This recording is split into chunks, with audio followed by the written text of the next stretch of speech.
Did you know Gen Z and millennials are actually leading the return to church? New research from the State of the Church 2025 initiative shows they're going more often than older generations. Pretty wild, right? The research is provided by Barna and Glue. That's GLOO. Glue is all about helping pastors and leaders by connecting the faith ecosystem with the latest research, tech, and even values-aligned AI. It's high tech for a higher purpose. Check it out for yourself. Just text JOIN to 46816. Again, that's JOIN to 46816. Christians need to stop listening to the world and start listening to God, so that thinking Christian becomes as natural as breathing. Welcome to the Thinking Christian podcast. This is Dr. James Spencer. Through calm, thoughtful, theological conversations, Thinking Christian offers a mix of interviews and discussions that highlight the ways God is working in the lives of His people and question the underlying social, cultural, and political assumptions that keep the church from conforming more closely to the image of Christ. Now, on to today's episode of Thinking Christian. Hey everyone, welcome to this episode of Thinking Christian. I'm Dr. James Spencer, and it's Christmas time. So I thought it would be a really great time to take a look at the Gospel of Matthew, and in particular, the Gospel of Matthew's use of Isaiah 7:14 as a prophecy of Jesus' birth, specifically the virgin birth. And this passage is somewhat controversial in a number of different ways. It's drawn a lot of individual attention, and that's because it's a little confusing as to how Isaiah 7:14 serves as a clear sign of a near-term sign for Ahaz, as well as projecting forward and encompassing now the virgin birth of Jesus. And so there's a lot of different issues to consider here, but I think it's best to start by understanding the actual context of Isaiah 7 and what's going on in that moment. So Ahaz is king of Judah, and the Assyrians are sort of the empire on the rise. They're coming through, and they're sort of the freight train that nobody else can stop. But there's a small coalition of nations that begin to form this opposition to the Assyrian threat. And so what we have these two nations, Aram, or Syria, and Israel, Ephraim. At this point, the Israelite kingdom is divided into a northern and a southern kingdom. And so Syria and Israel, the northern kingdom, have joined forces. And they come to Ahaz and they say, Ahaz, why don't you join our alliance and help us out against the Assyrians? Ahaz has already refused that offer to join the alliance. And so Aram and Ephraim or Israel decide that they need to turn on Judah. And what they're going to try to do is they're going to try to replace Ahaz on the throne.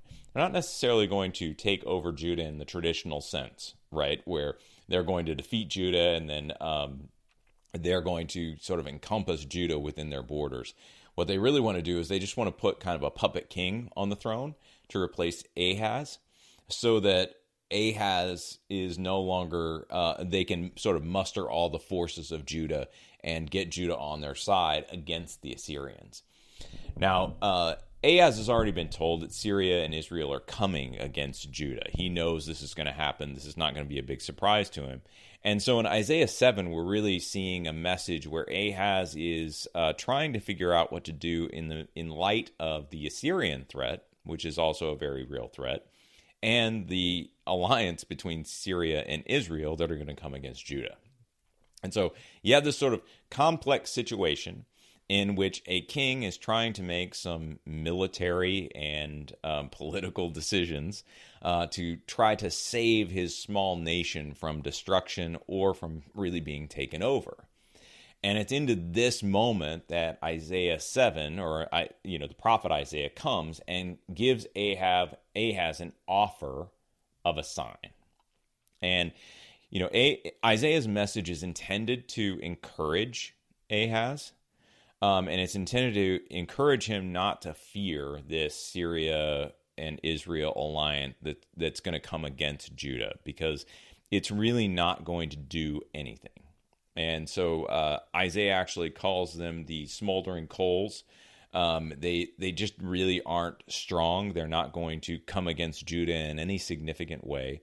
And so Aram and Israel are not the real problems that Ahaz needs to be focused on for the moment. They are, in essence, what Isaiah is really trying to get Ahaz to do is look beyond these two people and to remember that God is in control of this. And so he gives Ahaz this assurance that the alliance between Syria and Israel is not going to bother Judah. They may have a little kerfuffle, but there's not going to be a major upheaval. Their plans are not going to prevail. And then Isaiah gives Ahaz the opportunity to ask for a sign. And he says he can ask for a sign as deep as Sheol or as high as heaven. Now, as deep as Sheol and as high as heaven, Sheol, if you're unfamiliar with the term, was sort of the underworld of the ancient Near East. And so when we think about what's usually referred to as ancient Near Eastern cosmology, or the way that the ancient Near Eastern people understood the cosmos, what you would have is you would have the heavens as sort of the highest point, and you'd have Sheol as the lowest point. And heavens is, sort of where God would reside, and Sheol, there really doesn't seem to have been a conception that there was, some sort of, like our understanding of hell, where it's this place of torment, and the devil is there and he's tormenting people or what have you. That doesn't seem to be quite the conception that you see in the Old Testament. However, Sheol was still not a place you really wanted to be. Sheol is sort of a place of lethargy, is almost the way I would describe it. You've been up for 15 hours or 30 hours or 40 hours, and you just decide to lay down on a couch and you really can't do anything. And that is sort of perpetually what Sheol is. It is often portrayed as this place where God's presence is not available to those in Sheol. And God's presence was a really big deal. We see that with the temple. We see that with the tabernacle. Being in God's presence is kind of crucial for the Israelite worldview. And so the point here is that it's almost like saying, we're going to go from LA to New York, and it encompasses everything in between. And so what Isaiah is really trying to say here when he offers Ahaz the ability to ask for a sign, the potential to ask for a sign that is as deep as Sheol or as high as heaven, Ahaz can ask for literally anything he wants, right? And so in the context of war, in the context of this battle that's coming, one might think, for instance, that Ahaz could ask the Lord to say, if what you're saying is true, Lord, divert the Assyrians. If what you're saying is true, Lord, stop the military from moving against us. Open the wells of Jerusalem to protect us and give us water during the siege. Like, he could have asked for any of those type things and really been in the position to be given and blessed by the Lord in order to care for the people that he has charge over. And so Ahaz has all of this within the range, right? It's not one of these moments where God is telling Ahaz not to put him to the test. Ahaz is being given carte blanche to ask for any kind of sign that he wants. And he decides that he's not going to. He says instead in verse 7:12, I will not ask and I will not put the Lord to the test. Now, this is a major problem. It does not seem that Ahaz is trying to be pious, although I think he's trying to project piety. He's sort of alluding to Deuteronomy 6:16, which ultimately warns of putting God to the test. But I think that ultimately Ahaz decides not to request a sign because he already has it in his mind what he's going to do. In other words, by not asking for a sign, it's an implicit rejection of God. Ahaz is going to lean back on his own political and governmental sort of savvy in order to solve this problem. And I think it's important to understand all that, because as we dig into what's going to happen next, this sort of idea that Ahaz could have asked for anything. He could have asked for a sign that would have ended the Assyrian military. He could have asked for a sign that would have, diverted Syria and Israel. He could have asked for any of those things. But instead, God's going to give him a different sort of sign. And so I'm going to take a short break here, and then when we come back, we'll talk about the sign that God ultimately gives to Ahaz. Hey, everybody, welcome back. We're going to talk about the sign that God gives to Ahaz. Now, if you remember the way we were framing this, Ahaz has the opportunity to ask for any sign. Could have been anything like major military victory, big sort of moment where he could ask God to do these great and powerful things. And when he refuses, this is the sign that God gives him. A young woman will be with child who will be called Emmanuel. And so instead of some sort of a military victory, what Ahaz is getting as a sign is someone who cannot really stem the tide of war at the moment that they're born. This is just a young woman who's going to have a baby. That's the sign. And so I think that, as we consider the force of this sign, as we think about what Ahaz is being given as a sign that God will be with his people, it's more of a judgment sign than a salvation sign, or at least it's a judgment sign at the beginning that will ultimately grow into a salvation type sign. But this moment where he's given a baby in the context of massive military upheaval, right? He's given a sign with no military application. And so while it's easy for us to jump to, a discussion of Emmanuel's identity in the near context and who is this baby and how does it relate to Jesus, all those are really important questions, right? But the reality is that Ahaz now is going to see a child. That's the sign that God is giving Ahaz. And that child won't deliver his people from Assyria, but will suffer with them.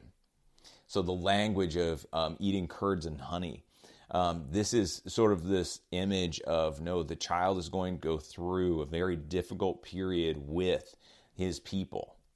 This child is going to know the suffering of his people. And so what God is really telling Ahaz is, by not requesting a sign, here's what's going to happen. You're going to see this child born, and this child is going to suffer along with you. Did you know Gen Z and millennials are leading the resurgence in church attendance? New research from Glue and Barna shows that they're now attending church more often than older generations. That's a historic shift. And behind this discovery is Glue, spelled Gloo. Glue has a mission to serve those who serve, pastors, leaders, publishers, and more. And they do it by connecting the faith ecosystem with the latest research, technology, and values-aligned AI. That's high tech for a higher purpose. See the research yourself.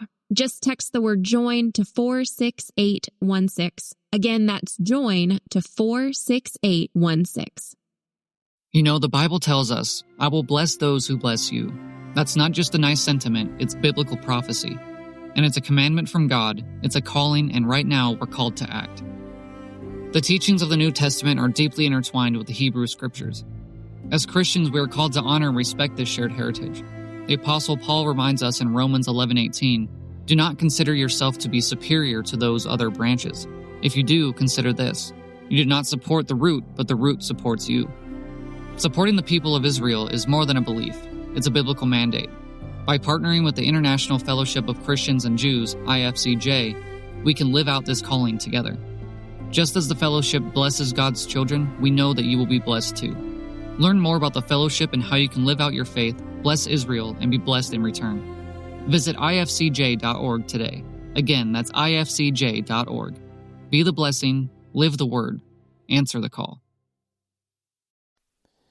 So I think that what this does is, it's not, the child is not intended to deliver the people from Assyria. He's going to suffer with them, but then he's also going to point toward the enduring presence of God and hold out this hope that the Lord will, in time, redeem Israel. He's going to fulfill his covenant promises. We know that about God. And so The fact that the child will suffer with the rest of Judah, we mentioned the food, and he's also going to be able to learn to choose right and wrong after the kingdoms of Rezin and Pekah have been destroyed, which gives us a little bit of a time stamp, right? What we see here is that the child is going to grow, and as the child grows, that's how long Rezin and Pekah are actually going to be around, which is not long. So this sign in the near context is a condemnation of Ahaz's unwillingness really to ask for a sign in the first place. So what we find here is that the little child is sort of an ironic sign from God in many ways. And while it points toward God's ongoing presence with Israel, it doesn't steal that hope away. It is almost certainly a critique of Ahaz's unwillingness to actually ask for a sign. And so if the sign of the child gives hope that Jerusalem will not fall to their enemies, but will survive the siege, then we need to sort of underscore what's going on in 7, 15, and 16, which is that the boy will grow up, will grow to the point of discernment, and that Judah has been delivered from Syria and Ephraim. But God's presence amongst his people is not without any difficulty. Ahaz's lack of faith is not going to be rewarded with a pure victory. Judah is ultimately going to fall to Assyria. Ahaz won't be able to claim a political victory, or that his smarts and his leadership have really drawn Judah out of this, because Assyria is going to take Judah captive. And rather than trusting God by asking for a sign, Ahaz decides to depend on himself. And so what's going to be demonstrated is the fallacy, or the unfortunate decision of Ahaz depending on himself. And so at times these prophecies, they would point, I think, beyond the near-term situation to something more distant. I don't know that that happens all the time, but I do like to think of prophecy in terms of patterns. So if we think about them like ripples from a stone thrown into water, and they're going to kind of reverberate across time, and so we catch these different glimpses of these moments, right? When a prophecy given in the near term to Ahaz now has some sort of interesting application beyond itself. And so when I look at the use of Isaiah 7:14 in the Gospels, particularly the Gospel of Matthew, one of the things that I would say is that, we talk a lot about messianic expectation. What were the Jews expecting when, they were hoping for a Messiah? And we see it in the Gospels, right? That the Jews were really expecting a military savior. They wanted someone who was going to pull the kingdom of the Jews, kingdom of Israel, back out of the Roman Empire, give it autonomy, and develop Israel into a prosperous nation that was, autonomous from many others. They wanted to be able to worship back at the temple. They wanted to be able to practice the clean and unclean legislation. And they wanted to make sure that they were distinctively Jewish. That's what they're expecting. They're expecting their Messiah to reconstitute the kingdom of God as a nation state that stands apart from and potentially over other nations. And so when we think about this, though, we understand in the near context of Ahaz that this child has sort of this ironic kind of sign to Ahaz. It makes more sense why Matthew uses this prophecy in addition to just pointing to the virgin birth, right? But it also makes sense in the context, because if that's what they're expecting, if they're expecting sort of this military coup who's going to draw up and free Israel, kind of like what happened in the Exodus, where they're now separated from these other nations and they have an established kingdom, well, the sign of the child points to something quite different. It points to something where this child is going to bring deliverance, but in a fairly unexpected way, and in some sense, in a delayed manner. That the child represents hope. The child represents a hope for deliverance.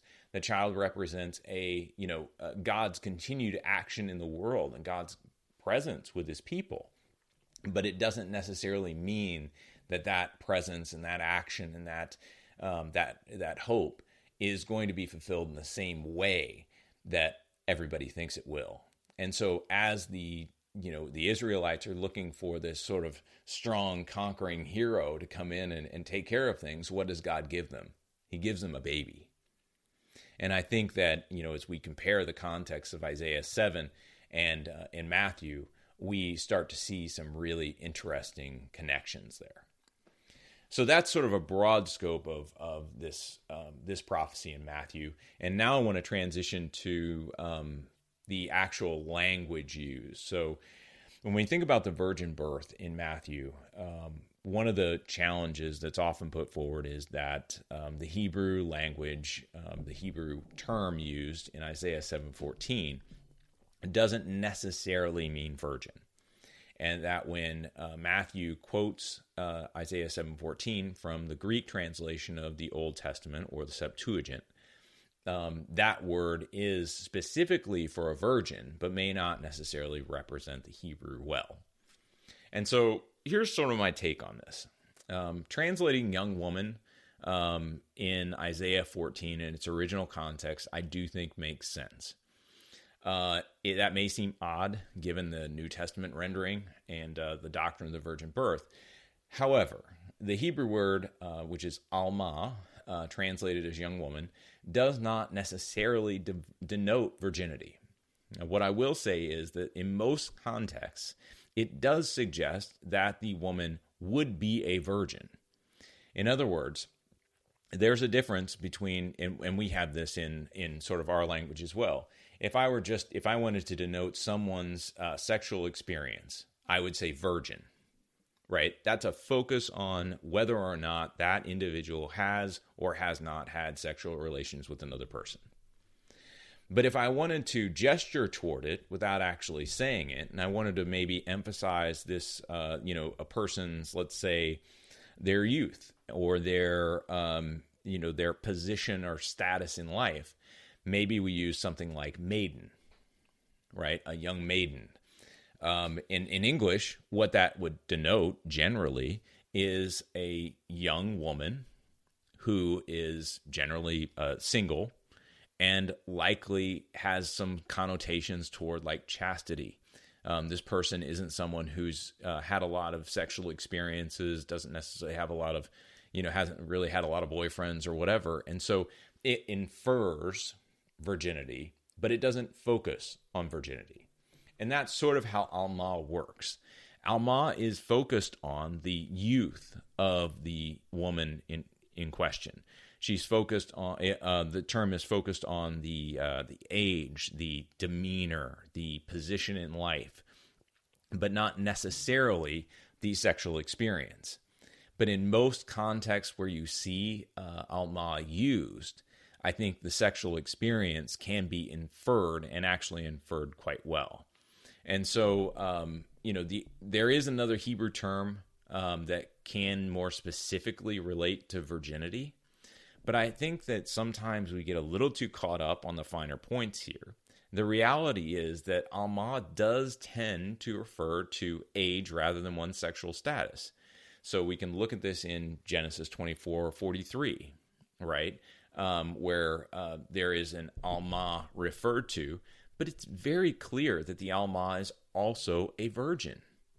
And so what we see here is, this is where Isaac is going out to meet Rebekah, and he says, "See, I am standing beside this spring. If a young woman comes out to draw water, and I say to her, 'Please let me drink a little bit of water from your jar,'" and then he's trying to really find his wife there.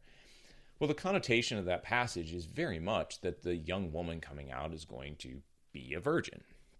Whereas something like Alma in Isaiah 54:5 refers to a barren woman.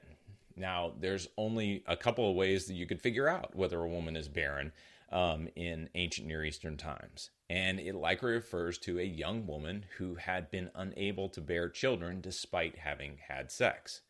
And so Alma doesn't necessarily suggest virgin, but it is very context dependent as to what this looks like.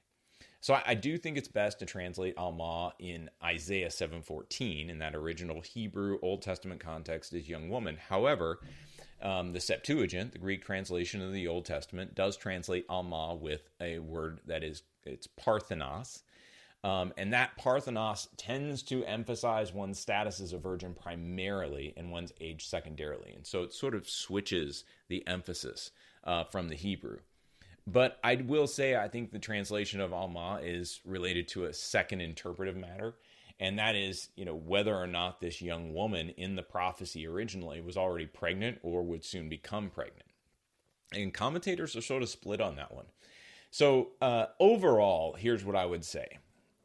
I think that what Matthew is doing with Isaiah 7:14, he is taking this prophecy, recognizing the broad pattern of what it is doing. It's the prophecy, the sign of a child born of a young woman, probably a virgin, was given to Ahaz in order to underscore the humble ways in which God works and the fallacy of trusting in political strength in order to make things happen. And I think that when Matthew pulls this over into the Gospels, he's doing something very similar. We know that Mary is a virgin just from the different stories in the Gospels. We see it. We understand that she has not had sexual relationships with Joseph. Luke makes this perfectly clear.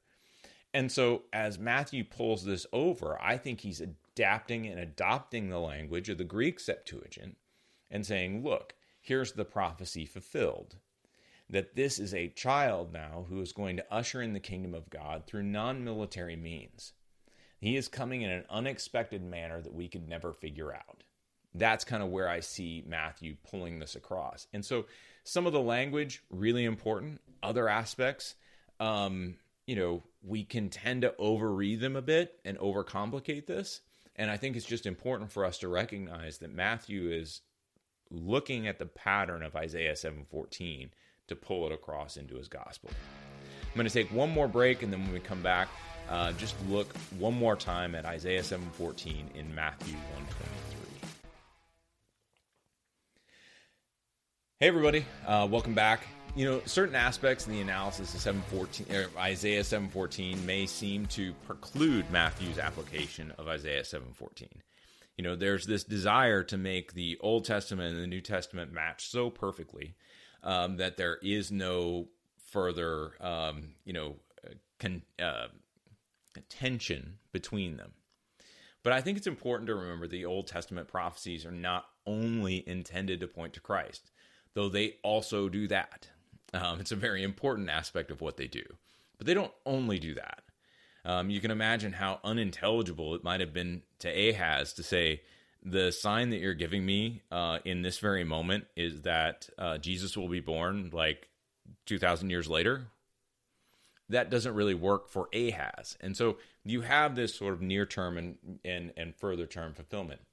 So I would say that the Old Testament prophecies often refer to a near-term consequences arising from the behavior of the nation of Israel or its leaders. But as we look at Matthew 1:23, we need to recognize that the context in which Isaiah 7:14 occurs in the Old Testament has a clear historical setting, and Isaiah gestures beyond that historical setting. In other words, I don't think Isaiah is wanting to limit this prophecy necessarily to that specific historical setting. It's a moment in which God is going to act, but because God acts so consistently across time, there's obviously going to be application and patterning beyond this clear historical setting into other areas. So as we, Matthew's citation of Isaiah 7:14, I think it needs to be understood in that broader context of Isaiah, and that particularly Isaiah 7-9. Matthew's gospel is going to make clear that, and Luke's gospel reinforces Mary's virgin status. And so as God acts through Mary to bring his son into the world, Matthew rightly recognizes that Jesus fulfills the prophecy of Isaiah. There's going to be a child who's born who will be a ruler and usher in God's deliverance and judgment. And as we consider Jesus' birth in Matthew, we should view it as the fulfillment of the hopes of Israel contained in the Old Testament. Jesus is not simply born of a virgin. That aspect of Isaiah's prophecy is just the tip of the iceberg. And so the virgin birth demonstrates that Jesus is the child who was to come.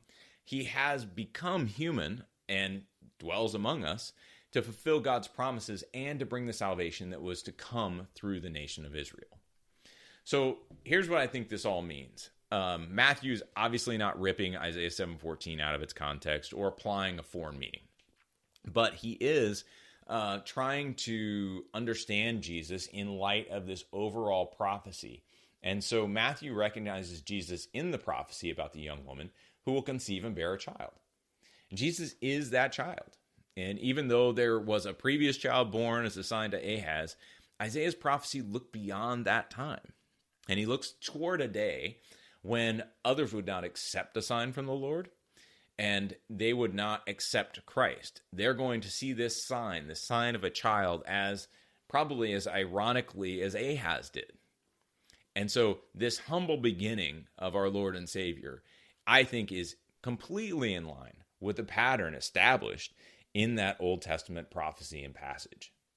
And so what we're finding here is that these prophetic patterns reverberate across time, and that particularly Matthew, but I would also say, the rest of the Gospels, but they're going to identify these patterns in the life of Jesus.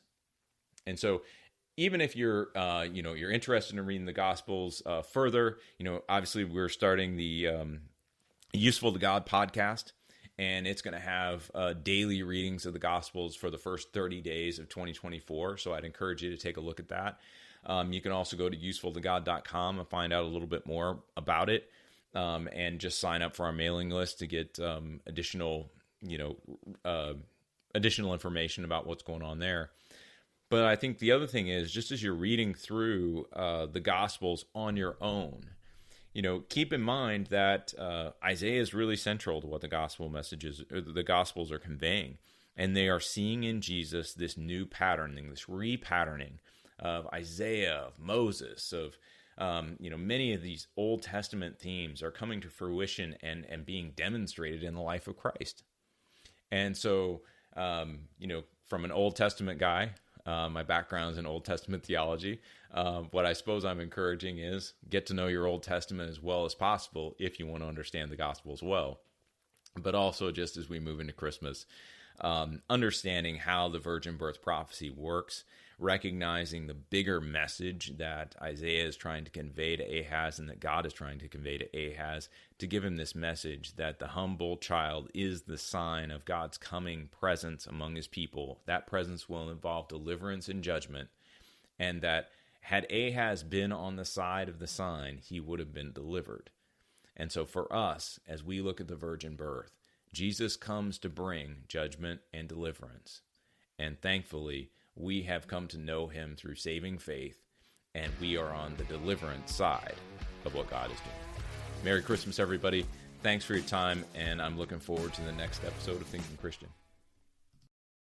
Through calm, thoughtful, theological conversations, Thinking Christian offers a mix of interviews and discussions that highlight the ways God is working in the lives of his people and question the underlying social, cultural, and political assumptions that keep the church from conforming more closely to the image of Christ. I want to take just a second to thank the team at Life Audio for their partnership with us on the Thinking Christian podcast.